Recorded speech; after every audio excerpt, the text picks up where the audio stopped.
Nah Bapak Ibu saudara-saudara yang dikasihi Tuhan, karena bulan ini adalah masih bulan September, maka kita punya tema khusus selama bulan September ini, yaitu tema kita adalah Time for a Change. Dan ini adalah sesi terakhir dari tema khotbah Time for a Change, karena ini adalah minggu keempat.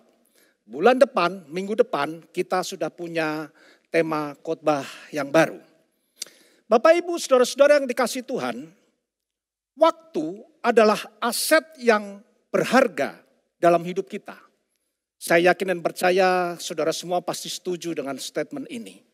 Bahkan saya berani mengatakan bahwa waktu adalah aset yang bukan cuma berharga, tetapi lebih dari segalanya saudara. Lebih daripada uang yang kita miliki, lebih daripada harta yang kita miliki. Kenapa waktu lebih berharga dari harta atau uang yang kita miliki? Sebab harta atau uang kalau hilang, kita masih punya kesempatan untuk mencarinya kembali. Kita masih punya kesempatan untuk mendapatkannya kembali. Bahkan kita bisa mendapatkan kembali berlipat kali ganda dari yang hilang tadi. Tapi kalau waktu kita hilang, lenyap semuanya. Uang yang kita miliki, harta yang berlimpah yang kita dapatkan. Kalau waktu kita hilang, percuma saudara. Karena kita tidak bisa lagi menikmatinya. Nah Bapak Ibu, saudara-saudara yang dikasihi Tuhan, kalau saudara belajar Alkitab, saudara mencermati Alkitab, maka saudara akan menemukan banyak sekali Alkitab berbicara tentang waktu. Kenapa Alkitab banyak berbicara tentang waktu? Karena saya yakin dan percaya begini, mengingatkan kepada setiap kita, betapa penting, betapa berharganya waktu yang kita miliki. Nah hari ini Bapak Ibu saudara-saudara izinkan saya menyampaikan kebenaran firman Tuhan. Dan judul dari firman Tuhan yang saya sampaikan pada hari ini adalah Today is your day. Mari kita baca Ibrani pasal yang keempat ayat yang ketujuh. Karena ini menjadi ayat jangkar kita, ayat emas kita. Mari kita baca bersama-sama dengan suara yang keras. Ibrani pasal yang keempat ayat yang ketujuh. 2, 3. Sebab itu ia menetapkan pula suatu hari, yaitu hari ini. Ketika ia setelah sekian lama berfirman dengan perantaraan Daud, seperti dikatakan di atas. Pada hari ini jika kamu mendengar suaranya, janganlah keraskan hatimu. Saya ulang kalimat yang terakhir. Pada hari ini jika kamu mendengar suaranya, janganlah keraskan hatimu. Nah apa yang dimaksud dengan hari ini? Ada 3 hal kebenaran yang saya mau share kepada saudara. Apa yang dimaksud dengan hari ini? Yang pertama yang dimaksud dengan hari ini adalah waktu penentuan Tuhan. Hari ini adalah waktu penentuan atau ketetapan yang Tuhan berikan bagi kita. Nah latar belakang dari ayat Ibrani 4 ayat yang ke-7 ini adalah ditujukan bagi bangsa Israel. Bangsa Israel itu seperti kita tahu adalah bangsa pilihan Tuhan. Untuk menjadi ahli waris kerajaan surga. Dan diharapkan menjadi berkat bagi bangsa-bangsa lain sebagaimana janji Tuhan kepada Abraham. Namun demikian bangsa Israel ini tidak merespon anugerah yang Tuhan berikan dengan sikap yang benar. Mereka terus-menerus menggerutu, mengomel, bersungut-sungut dan memberontak saudara. Bangsa Israel dikenal sebagai bangsa yang tegar tengkuk dan tidak taat. Padahal mujizat demi mujizat dia peroleh. Pertolongan demi pertolongan setiap hari mereka dapatkan. Tapi tetap saja bangsa Israel tidak taat kepada Tuhan. Nah sebenarnya saudara kalau kita mau jujur. Sorry to say saudara, kalau kita mau jujur. Sebenarnya sikap kita dengan bangsa Israel itu sama. Sama-sama keras kepala, sama-sama ndablek, sama-sama tidak taat. Itulah sebabnya Tuhan mengingatkan kepada bangsa Israel dan kepada kita lewat firman-Nya, pada hari ini jika kamu mendengar suaranya, jangan keraskan hatimu. Ini yang namanya waktu yang ditentukan Tuhan. Atau kairos, atau kesempatan yang Tuhan berikan. Kesempatan untuk apa? Kesempatan untuk mendengar suaranya. Kesempatan untuk merenungkan firman-Nya. Kesempatan untuk melakukan firman-Nya. Nah, saya mau beritahu begini saudara. Kairos itu tidak datang setiap saat dalam hidup kita. Waktu kairos datang dan saudara tidak menangkapnya, maka belum tentu kairos itu datang lagi dalam hidup kita. Bisa datang lagi saudara, tapi bisa juga tidak datang lagi dalam hidup kita. Maka itu saudara harus berdoa sungguh-sungguh sehingga waktu kairos datang saudara tahu dan saudara bisa menangkapnya. Pada waktu saudara bisa menangkap kairos Tuhan, waktu yang ditentukan, waktu yang ditetapkan Tuhan, saya yakin dan percaya hidup kita berubah. Hidup kita tidak sama lagi. Hidup kita diberkati Tuhan dengan luar biasa. Yang setuju katakan amin saudara. Di dalam Alkitab ada satu tokoh orang yang berdosa itu terima kairos dari Tuhan. Nama orang ini adalah Sakius. Tentu saudara masih ingat waktu Yesus turun masuk ke kota Yeriko, itu ada banyak orang yang mengerumuni Yesus. Nah, Sakius itu kepingin ngelihat siapa itu Yesus. Tapi badannya pendek sehingga dia kesulitan untuk melihat Yesus itu seperti apa. Tapi Sakius gak kehilangan akal saudara. Sakius berlari mendahului rombongan Yesus dan dia naik ke atas pohon. Waktu Yesus lewat melihat Sakius di atas pohon, Yesus berkata, Sakius turunlah, hari ini aku akan menumpang di rumahmu. Itu yang namanya Sakius saat itu, hari itu, dia terima kairos. Sakius menangkapnya, dia tidak menolak, dia tidak mengeraskan hati. Makanya kalau nanti saudara melihat, saudara baca di dalam Lukas pasal 19, ayat 1 sampai ayat yang 10, khususnya di ayat yang ke-9, nanti saudara akan menemukan perkataan Yesus yang luar biasa buat Sakius. Apa perkataan Yesus?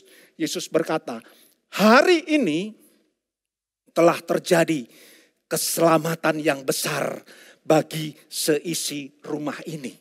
Bukan hanya Sakius yang terima keselamatan, tetapi seisi rumah Sakius menerima keselamatan yang luar biasa dari Tuhan Yesus.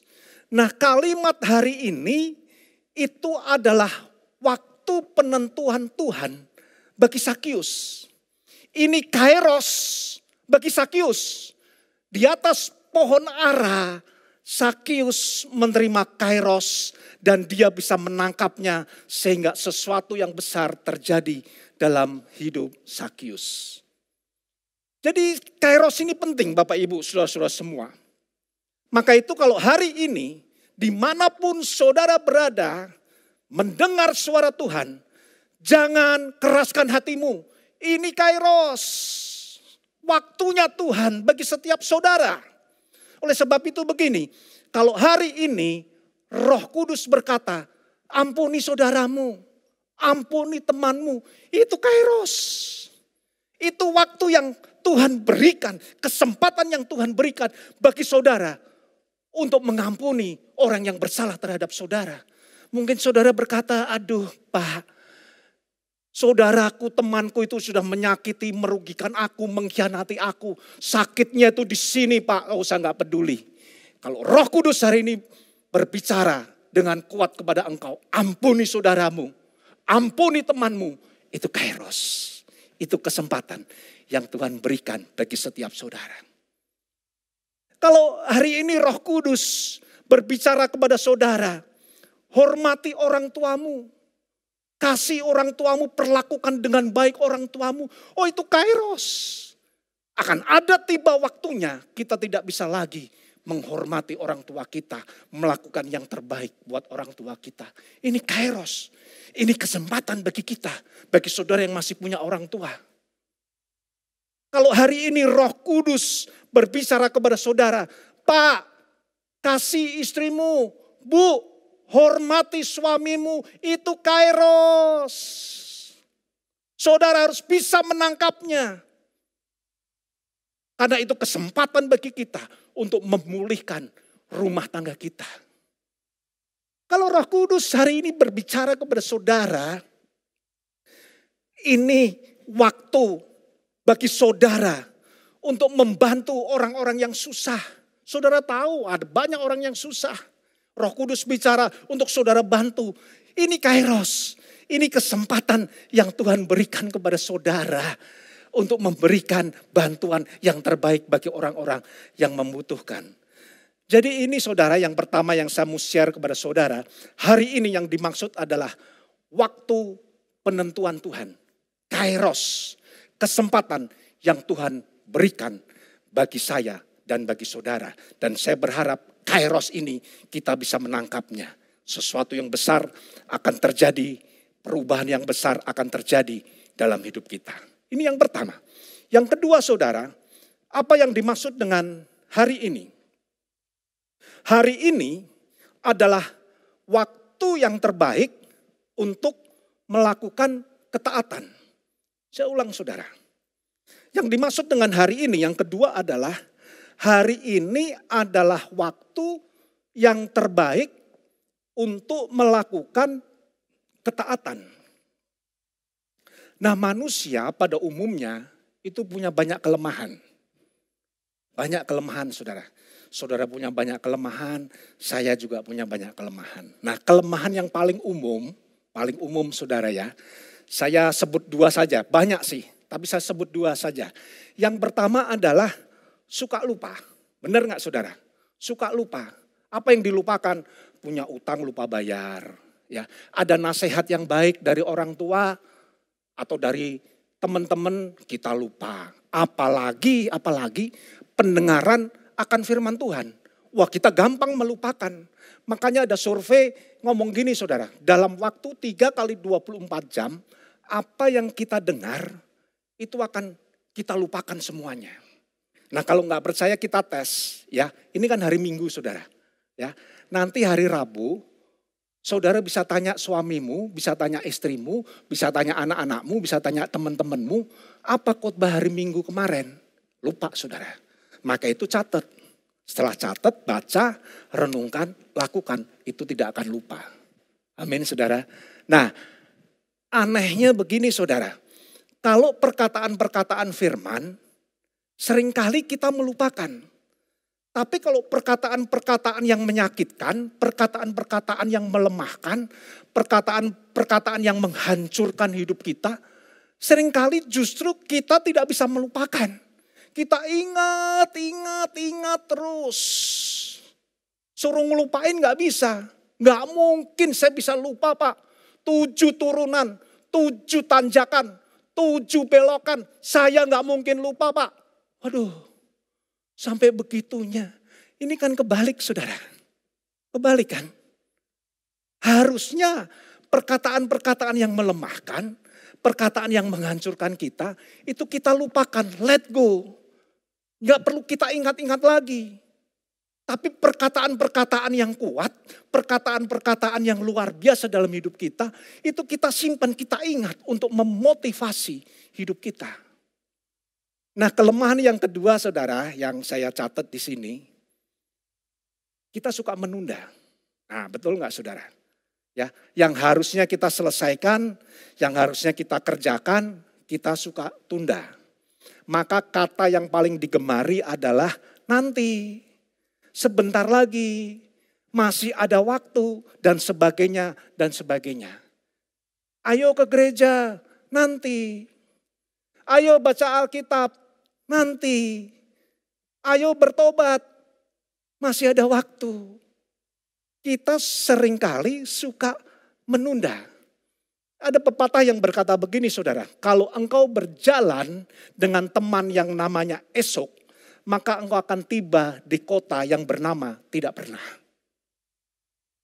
Dan saya mau beritahu saudara ya, ini saudara perlu catat baik-baik. Saudara perlu catat baik-baik.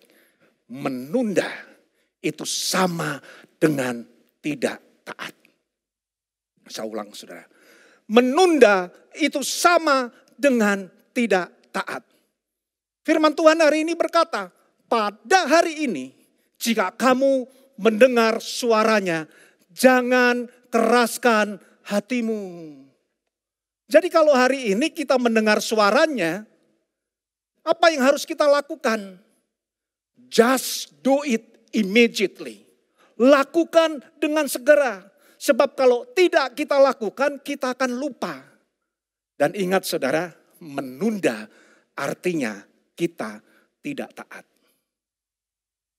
Ada satu tokoh yang saya kagumi saudara di dalam Alkitab. Karena tokoh ini ketika dia dengar firman Tuhan, dia tidak pernah menunda. Waktu Tuhan kepingin dia melakukan sesuatu, segera dia lakukan. Dia tidak berbantah-bantah, dia tidak menunda, dan dia tidak menolak saudara. Nama tokoh ini adalah Abraham. Coba kita lihat sebentar Kejadian pasal 12 ayat 1 sampai ayat yang keempat. Saya bacakan buat saudara, dan ketika saya baca ayat ini saudara, saya geleng-geleng kepala. Luar biasa ini Abraham. Kejadian pasal 12 ayat 1 sampai ayat yang keempat. Berfirmanlah Tuhan kepada Abraham, pergilah dari negerimu dan dari sanak saudaramu dan dari rumah bapamu ini ke negeri yang akan kutunjukkan kepadamu. Ayat yang kedua, aku akan membuat engkau menjadi bangsa yang besar dan memberkati engkau serta membuat namamu masyhur dan engkau akan menjadi berkat. Aku akan memberkati orang-orang yang memberkati engkau dan mengutuk orang-orang yang mengutuk engkau. Dan olehmu semua kaum di muka bumi akan mendapat berkat. Dan ayat yang keempat, lalu pergilah Abram seperti yang difirmankan Tuhan kepadamu. Dan Lot pun ikut bersama-sama dengan dia. Abram berumur 75 tahun ketika ia berangkat dari Haran. Jadi ini saudara, ayat yang ketika saya baca saya geleng-geleng kepala. Kenapa saya geleng-geleng kepala saudara? Karena saya kagum, saya heran melihat iman dari Bapak Abraham ini. Bagaimana tidak saudara? Coba saudara perhatikan ayat yang pertama. Berfirman Tuhan kepada Abraham, pergilah dari negerimu dan dari sanak saudaramu dan dari rumah bapakmu ke negeri yang akan kutunjukkan kepadamu. Saudara, yang buat saya kagum terhadap Abraham adalah Abraham ini punya keluarga. Dia punya istri. Dia punya orang tua. Dia bukan sebatang kara. Abraham ini orang yang sukses, bukan lontang-lantung, gak ada kerjaan, orang yang susah. Enggak saudara, dia kaya. Dan waktu Tuhan berfirman kepada Abram, umurnya sudah 75 tahun. Bukan satu umur yang muda. Dan yang buat saya heran adalah Abraham disuruh pergi sama Tuhan, tapi gak dikasih tahu perginya kemana. Ini keluar negeri saudara. Bukan keluar kota yang 10-15 kilometer dari kotanya Abraham. Enggak saudara, suruh keluar negeri tapi enggak dikasih tahu ke kota mana. Dan itu yang membuat saya kagum sama Abraham. Karena apa? Abraham tidak berbantah-bantah, Abraham tidak menolak, dia langsung melakukannya saudara. Maka ayat yang keempat kita bisa baca, lalu pergilah Abram seperti yang difirmankan Tuhan kepadanya. Haleluya. Jadi hari ini kalau saudara mendengar suaranya, jangan keraskan hatimu. Sebab hari ini adalah waktu yang terbaik untuk melakukan ketaatan. Ini hari yang baik, ini saat yang baik, ini waktu yang baik untuk kita melakukan ketaatan. Ketaatan yang absolut saudara. Nah saya tidak tahu kondisi saudara saat ini. Mungkin ada yang di PHK karena ada banyak perusahaan yang sekarang mengalami masalah sejak terjadinya pandemi COVID-19 ini. Atau mungkin saudara seorang bisnismen yang sedang mengalami masalah besar. Bisnis saudara diambang kebangkrutan. Atau saudara mungkin sekarang mengalami sakit penyakit yang bukan cuma sakit biasa. Tapi sakit yang parah. Bahkan mungkin dokter sudah angkat tangan. Apapun kondisi saudara yang saya ingin katakan. Kalau engkau dengar suaranya pada hari ini. Jangan keraskan hatimu. Just do it immediately. Amin saudara. Jadi ini yang kedua saudara. Bahwa hari ini adalah waktu yang terbaik. Untuk apa? Untuk melakukan ketaatan. Yang ketiga saudara yang terakhir. Apa yang dimaksud dengan hari ini? Hari ini adalah waktu yang kita miliki. Hari ini adalah waktu yang kita miliki saudara. Mungkin saudara pernah mendengar ungkapan dalam bahasa Inggris ini saudara. Yang berkata begini. Yesterday is history. Tomorrow is a mystery. Today is a gift. That's why it's called the present. Hari kemarin adalah sejarah. Hari esok adalah misteri. Hari ini adalah anugerah. Makanya disebut sekarang. Jadi sekarang ini milik kita. Anugerah buat hidup kita. Oleh sebab itu saudara, hari ini adalah waktu yang penting. Kenapa penting? Sebab hari ini menunjukkan eksistensi hidup kita. Kita ini hidup baru punya waktu. Nanti kalau kita sudah tidak hidup alias RIP saudara, kita sudah tidak punya waktu lagi. Maka itu hari ini adalah waktu anugerah yang Tuhan berikan untuk kita miliki. Yang setuju katakan amin saudara. Mari kita baca Amsal pasal 27 ayat yang pertama. Amsal 27 ayat yang pertama. Demikian bunyi firman Tuhan. Janganlah memuji diri karena esok hari. Karena engkau tidak tahu apa yang akan terjadi hari itu. Janganlah memuji diri karena esok hari. Dalam terjemahan lain dikatakan janganlah engkau memegahkan diri. Janganlah engkau menyombongkan diri karena hari esok. Sebab kita tidak tahu apa yang terjadi hari esok. Jadi maksud ayat ini adalah lakukan yang terbaik pada hari ini. Karena hari ini adalah hari milik kita. Yang kita bisa lakukan. Do the best. Selagi kita masih memiliki waktu. Kita tidak tahu apa yang terjadi di hari esok saudara. Makanya kita lihat hari ini itu milik kita untuk kita melakukan yang terbaik. Hidup kita berdampak. Hidup kita memuliakan Tuhan. Hidup kita berdampak bagi sesama. Itulah arti hari ini. Waktu yang kita miliki saudara. Jangan pernah berpikir esok masih ada. Belum tentu saudara. Belum tentu. Saya punya kokoh saudara. Kokoh yang kelima karena kami ini 7 bersaudara. Saya nomor 7. Ini kokoh yang kelima. Bulan Juli yang lalu dia meninggal. Kami semua kaget saudara. Memang dia sakit, sempat dirawat di rumah sakit. Tapi dokter sudah menyatakan sembuh. Makanya boleh pulang ke rumah. Berapa hari pulang ke rumah, waktu dia tidur, pagi hari gak bangun lagi. Kita semua kaget.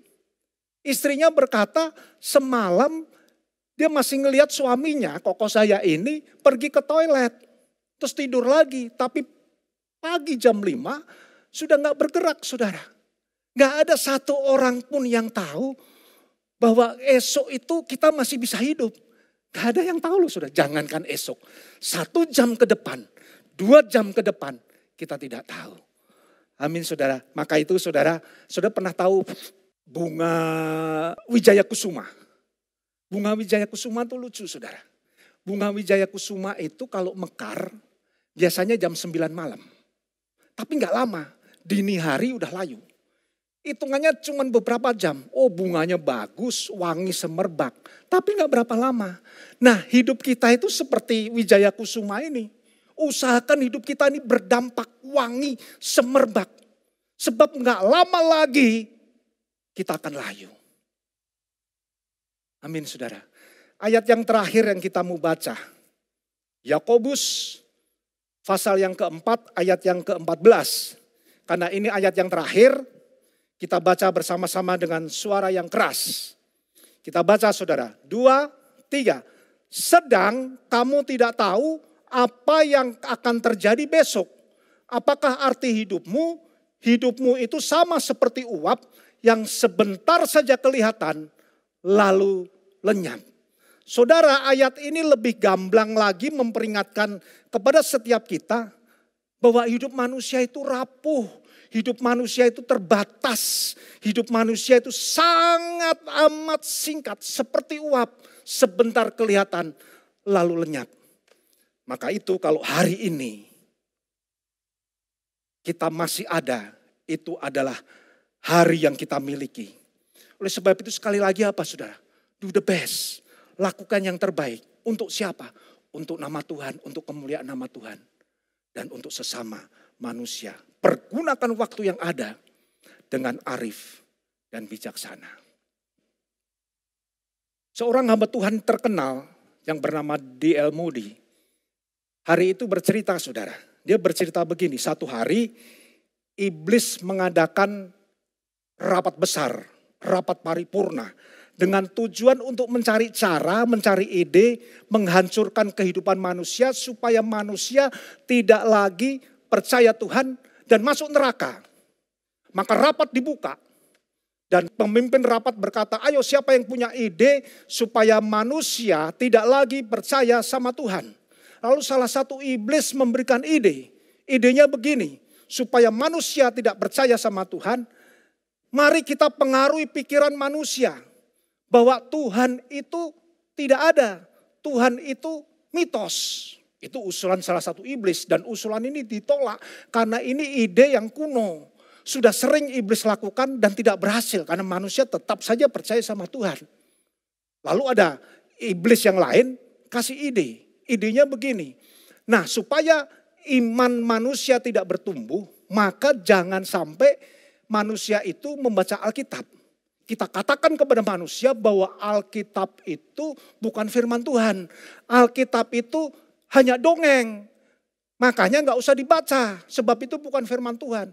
Ide ini pun ditolak, karena ini dianggap ide yang kuno. Dan sudah sering dilakukan, tidak berhasil. Manusia tetap percaya bahwa Alkitab itu adalah firman Tuhan. Lalu ada satu iblis yang punya ide brilian, ide cemerlang. Dan ide ini diterima sama semua iblis yang rapat hari itu saudara. Apa itu idenya? Idenya begini, kita jangan mengatakan bahwa Tuhan itu tidak ada. Kita katakan Tuhan itu ada. Tuhan itu luar biasa.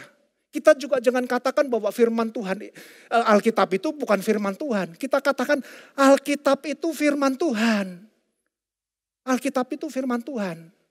Ya, cuman ketika manusia mulai bertobat dan percaya kepada Tuhan, ketika manusia mulai membaca firman Tuhan, kita katakan jangan sekarang, nanti, besok aja, kan masih ada waktu. Begitu besok tiba, nanti, besok, masih ada waktu. Demikian seterusnya saudara, sehingga akhirnya manusia tidak punya kesempatan untuk bertobat. Ingat saudara, kita tidak tahu apa yang terjadi hari esok. Kalau kita ada sampai hari ini, artinya itulah waktu yang kita miliki. Pergunakan waktu yang ada sebaik-baiknya. Untuk siapa sekali lagi? Untuk kemuliaan nama Tuhan. Dan pergunakan waktu yang ada sebaik-baiknya untuk menjadi dampak buat sesama. Saya berharap renungan firman Tuhan ini bisa menolong setiap saudara untuk lebih menghargai waktu yang ada. Today is your day. Pada hari ini, jika kamu mendengar suaranya, jangan keraskan hatimu. Amin.